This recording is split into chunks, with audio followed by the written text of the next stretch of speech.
जी dear students, कैसे हैं आप? आई होप आप सब ठीक होंगे। डियर स्टूडेंट्स, आज की इस वीडियो में हम बात करेंगे आपसे observations made by Rutherford in gold foil experiment के ऑब्जर्वेशंस क्या थी गोल्ड फॉयल की जो उसने एक्सपेरिमेंट किया था। तो सबसे पहले ऑब्जर्वेशन की तरफ चलते हैं। उसने ये कहा था कि अगर गोल्ड फॉयल में से क्या गुजरेंगे, ये गोल्ड फॉयल है, उसमें मैंने एक सिंगल एटॉमिक थी गोल्ड फॉयल बना दी है। अब उसने कहा था कि सारे जो पार्टिकल्स हैं वो तकरीबन इसमें से अनडिफ्लेक्टेड ही गुजरेंगे, और कुछ है जो आपको नजर आ रहा है कि ये पार्टिकल थोड़ा सा न्यूक्लियस से टकरा गया, तो ये जो है किसी एंगल पे डिफ्लेक्ट करेगा। यानी कि तकरीबन सारे अल्फा पार्टिकल जो कि गोल्ड फॉयल पे मारे गए थे, उसकी पहली ऑब्जर्वेशन ये थी कि अनडिफ्लेक्टेड गुजरेंगे। यानी कि क्योंकि आपको पता है कि एटम में ज्यादातर जगह खाली है, इसलिए न्यूक्लियस सेंटर में होता है, बाकी सारी जगह पे इलेक्ट्रॉन घूम रहे होते हैं। बेशक अल्फा पार्टिकल इलेक्ट्रॉन को टकरा भी जाएंगे तो कुछ ऐसा है कि बुलडोजर के नीचे चींटी आ गई है, तो लिहाजा अल्फा पार्टिकल कुछ भी बिगड़ने नहीं वाला। और वैसे भी आपको पता है कि अल्फा पार्टिकल्स इलेक्ट्रॉन्स को भी अट्रैक्ट कर सकते हैं, वो एक अलग कहानी है, वो हम इंशाल्लाह फिर कभी किसी वीडियो में डिस्कस करेंगे। लेकिन अभी आपको मैंने बताया कि almost all particles which are being bombarded on the gold foil are passed through from the gold foil undeflected, यानी कि अनडिफ्लेक्शन के बगैर ही गुजर गए। लेकिन कुछ है जो टकरा रहे थे तो वो डिफ्लेक्शन रिफ्लेक्शन या बाउंस बैक कर रहे थे, मैंने आपको पहले भी बताया था। तो स्टूडेंट, दूसरा पॉइंट भी तकरीबन वही है जो अभी आपसे मैं डिस्कस कर रहा कि अगर हमारे पास सिंगल एटम थिक एक गोल्ड फॉयल है, उसके अंदर न्यूक्लियस है तकरीबन, और पहला पॉइंट था कि सारे के सारे पार्टिकल जो है वो बाउंस बैक किए बगैर या कोई डिफ्लेक्शन के बगैर गुजर जाते हैं, all move from the gold foil. लेकिन कुछ पार्टिकल जो है वो deflected at fairly large angles, यानी कि टकराने के बाद ये देखें एक लार्ज एंगल बना है, ठीक है, टकराने के बाद जो है ये देखें एक लार्ज एंगल बना है, और कुछ ना कुछ तो बिल्कुल टकरा के वापस आ जाते थे, यानी बाउंस बैक कर लेते थे। तो that makes an idea of observation of gold foil experiment Rutherford के। ये दोनों पॉइंट आपने याद रखने, दोनों नंबर का सवाल आपको बोर्ड में आ सकता है। ये आप चलते हैं हम इसकी रिजल्ट्स की तरफ कि आखिर गोल्ड फॉयल एक्सपेरिमेंट के बाद बोहर ने रदरफोर्ड ने जो है वो क्या रिजल्ट्स आपको बताए, राइट। तो स्टूडेंट्स, अगर हम रिजल्ट्स की बात करें तो मैंने आपके रिजल्ट्स बिल्कुल प्रिसाइज करके आपको बताने हैं, लेकिन आपने याद अपना बुक वाला स्टफ ही करना है। लेकिन मेरी बात आप समझ लें, याद रखिए कि जो बोहर ने हमें रिजल्ट्स दिए उसने पहले एक बात की थी कि जो मैं एक एटम का मॉडल दूंगा वो एक प्लैनेटरी मॉडल है।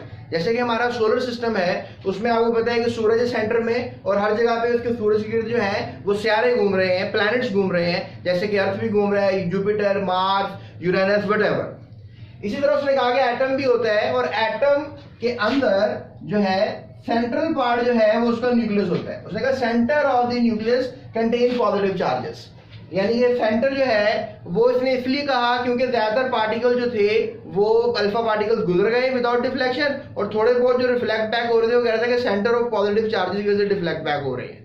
क्योंकि आपको पता है कि अल्फा पार्टिकल्स भी पॉजिटिव होते हैं, और न्यूक्लियस का जो चार्ज है वो भी क्या होता है, पॉजिटिव होता है। तो positive positive repel one another, इसलिए एक बात की। उसके अलावा उसने कहा था कि ज्यादातर एटम में जगह खाली है, बिकॉज ज्यादातर पार्टिकल्स जो थे वो अनडिफ्लेक्टेड गुजर रहे थे। यानी 20,000 पार्टिकल जब मारे थे चांद एक ही बाउंस बैक होते थे, बाकी सारे गोल्ड फॉयल में से गुजर जाते थे। तो इसका मतलब यही था कि एटम में ज्यादा जगह खाली है, यानी कि न्यूक्लियस थोड़ी सी जगह पे होता है, बाकी इलेक्ट्रॉन तो बड़े दूर दूर घूम रहे होते हैं, और ज्यादातर एटम में जगह जो है वो क्या होती है, खाली होती है। तो लिहाजा ये दो बड़े पॉइंट्स। अब नेक्स्ट 2 पॉइंट्स की बात करते हैं आपसे। तो स्टूडेंट्स, बात करें अगर हम यहां पर आपसे तीसरे पॉइंट की, तो कंप्लीट रीबाउंस, आपको पता है कि कुछ अल्फा पार्टिकल्स का हुआ, टकराने के बाद सारे के सारे अल्फा पार्टिकल्स जो हैं वो कुछ थोड़े बहुत जो है बाहर है। इसका मतलब ये है वापस आने का उनका मतलब ये है कि कोई जिस चीज से वो टकरा रहे हैं वो बड़ी हार्ड है, वो बड़ी डेंस है। तो लिहाजा आप कह लो कि जो कंप्लीट रीबाउंस होता है किसी पार्टिकल का, अल्फा पार्टिकल का, ठीक है, ये पॉजिटिव चार्ज है, पॉजिटिव चार्ज है, तो ये कंप्लीट जो रीबाउंस हुआ है इसका मतलब है कि न्यूक्लियस जो बॉडी है एक बड़ी हार्ड बॉडी है, एक डेंस बॉडी है। ये भी एक रिजल्ट था। उसके बाद एक और रिजल्ट ये था कि जो फ्यू पार्टिकल डिफ्लेक्शन हुआ है, यानी कि जब अल्फा पार्टिकल मारे तो थोड़े बहुत ही वापस आए, बाकी सारे चीजें गुजर गए। इसका मतलब कि न्यूक्लियस बड़ी छोटी सी चीज है, क्योंकि 20,000 पार्टिकल मारने से कम चलो आधे वापस आए, कहते हैं न्यूक्लियस काफी बड़ी चीज है। लेकिन थोड़े बहुत पार्टिकल जो थे वो वापस आए, बाकी सारी चीजें गुजर गए। इसका मतलब क्या है, nucleus is a very small entity. या आप ऐसे सपोज कर सकते हैं कि एक फुटबॉल स्टेडियम है, और फुटबॉल स्टेडियम के अंदर आप कह लो फुटबॉल जो है वो सेंटर में पड़ा हुआ है, और पूरा स्टेडियम जो है वो क्या है, खाली है। तो यानी फुटबॉल न्यूक्लियस है और बाकी सारा स्टेडियम एक खाली वॉल्यूम है एटम का। हिसाब लगाओ कि न्यूक्लियस कितनी छोटी सी चीज है as compare to the atom, यानी एटम बहुत बड़ी चीज है, उसका न्यूक्लियस बहुत छोटी सी चीज है, right. So that makes an idea कि ज्यादातर जो वॉल्यूम एटम में वो क्या है, एम्प्टी है। तो ज्यादा वॉल्यूम एम्प्टी होना और थोड़ा सा जो है थोड़े से पार्टिकल्स का सिर्फ बाउंस बैक होना या रिफ्लेक्ट होना, ये बात प्रूव करता है कि न्यूक्लियस इज वेरी स्मॉल। ये दो results, nucleus is very small and nucleus is dense and hard, ये उसके तीसरा और चौथा कंक्लूजन है आपकी बुक के हिसाब से। तो स्टूडेंट्स बात करते हैं आपसे हम यहाँ पर अब पांचवें और छठे पॉइंट की। पांचवें पॉइंट में बात क्लियर कर दी गई कि जो इलेक्ट्रॉन है वो न्यूक्लियस के गिर्द घूमते हैं, यानी पहली बार एक तस्वुर पैदा किया गया कि इलेक्ट्रॉन जो है वो न्यूक्लियस के गिर्द घूमते हैं, और ये तस्वुर पैदा किया था रदरफोर्ड ने अपने रिजल्ट्स के अंदर। जब उसने एक अपना एटॉमिक मॉडल दिया, उसमें रिजल्ट्स उसने बताया, या गोल्डफेल एक्सपेरिमेंट किया, उसके रिजल्ट्स उसने बताया कि इलेक्ट्रॉन घूमते हैं अराउंड में, पहली बार ही सोचा गया। फिर उसके बाद एटम जो है वो एक न्यूट्रल स्पीशी है। अब न्यूट्रल स्पीशी क्या होती है कि अगर लेट्स से दैट हमारे पास एक न्यूक्लियस है, उसके अंदर प्रोटॉन है, ठीक है। पहले डिक्लेयर किया गया कि इलेक्ट्रॉन्स न्यूट्रॉन्स प्रोटॉन्स जो है वो किधर है, वो है न्यूक्लियस के अंदर। प्रोटॉन्स किधर है, न्यूक्लियस के अंदर। तो लिहाजा अब उतने ही इलेक्ट्रॉन जो है वो न्यूक्लियस के बाहर होंगे, यानी अगर आपको 4 इलेक्ट्रॉन्स न्यूक्लियस के बाहर नजर आ रहे हैं, इस तरह 4 प्रोटॉन आपको न्यूक्लियस के अंदर नजर आ रहे हैं। इसका मतलब सिंपल सा ये है कि इलेक्ट्रॉन्स और प्रोटॉन्स अगर किसी एटम में बराबर होते हैं तो एटम होगा न्यूट्रल। जब कभी भी इलेक्ट्रॉन्स प्रोटॉन्स किसी भी एटम में कम ज्यादा हो जाएंगे तो फिर जो है याद रखिएगा कि एटम न्यूट्रल नहीं रहेगा। एटम हो जाएगा न्यूट्रल उस वक्त जब ये दोनों पार्टिकल्स बराबर होंगे।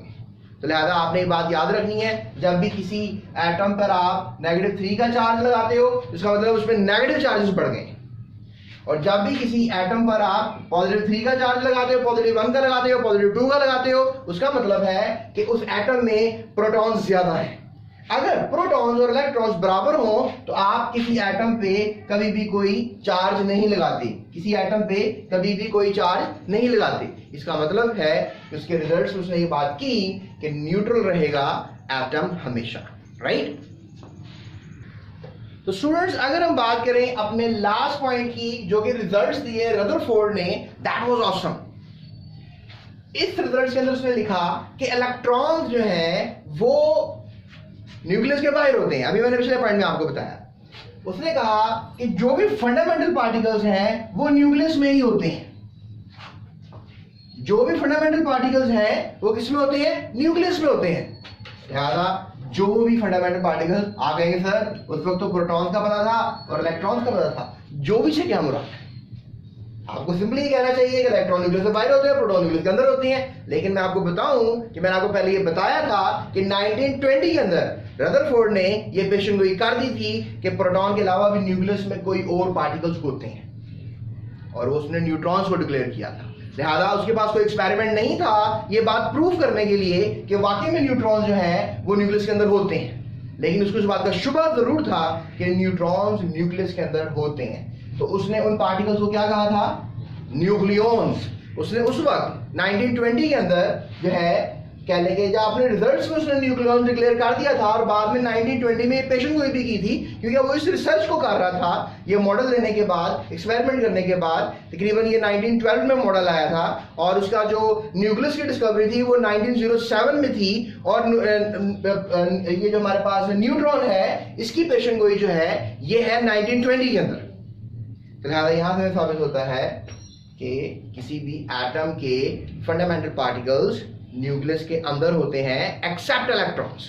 इलेक्ट्रॉन्स न्यूक्लियस के बाहर होते हैं, बाकी सब पार्टिकल्स न्यूक्लियस के अंदर होते हैं। एंड आई होप सो कि आप सबको भी ये बात समझ में आ गई होगी। और ये आता है बोर्ड में आपको सवाल कि आप बताएं कि रिजल्ट्स क्या हैं रदरफोर्ड एक्सपेरिमेंट के, या फिर उसकी क्या ऑब्जर्वेशन थी रदरफोर्ड एक्सपेरिमेंट की। डिस्क्रिप्शन में सारे एमसीक्यूज, सारे शॉर्ट क्वेश्चंस और लॉन्ग क्वेश्चंस आपको नजर आएंगे। इसके अलावा पीडीएफ फाइल भी नजर आएगी जिसमें तमाम चैप्टर के तमाम सवाल मैंने आपको क्वेश्चन बैंक के तौर पे दिए हैं। इसके अलावा आपको नोट्स भी नजर आएंगे। सो ये था हमारा आज का लेक्चर। लेकिन आखिरी बात मैं आपसे करूंगा डिफेक्ट्स की, और डिफेक्ट्स जो हैं वो हमारे पास आएंगे रदरफोर्ड मॉडल के हमारा नेक्स्ट टॉपिक। तो लिहाजा डिफेक्ट्स के साथ जो है अभी हम बात करेंगे आपसे, डिफेक्ट्स के बाद वीडियो एंड करेंगे। जी तो स्टूडेंट्स बात करते हैं डिफेक्ट्स की। तो डिफेक्ट्स में जो है सबसे पहले मैं आपको बताऊंगा क्लासिकल थ्योरी, जिससे आपका कोई लेना देना नहीं है, लेकिन मेरा बताना फर्ज है। Classical theory basically Clerk Maxwell ने दी थी। रदरफोर्ड जिसके पेपर पढ़ता था वो क्लार्क मैक्सवेल था। क्लार्क मैक्सवेल क्या कहता है? क्लार्क मैक्सवेल कहता है क्लासिकल थ्योरी ऑफ रेडिएशन में, वो कहता है कि अगर एक चार्ज बॉडी रोटेट करती है दूसरी चार्ज बॉडी के गिर्द, तो चार्ज बॉडी जो है वो लूज करेगी एनर्जी। जैसे हमारे पास यहाँ पर एक न्यूक्लियस है, जैसा कि आपको पता, और यहाँ पर एक इलेक्ट्रॉन है जो कि आउटसाइड द न्यूक्लियस है। ये नेगेटिवली चार्ज बॉडी है, ये पॉजिटिवली चार्ज बॉडी है। लिहाजा जब ये घूमेगा इलेक्ट्रॉन इस चार्ज बॉडी के गिर्द जो कि पॉजिटिवली चार्ज बॉडी है, तो उस नजरिए से इसको लूज करनी चाहिए एनर्जी।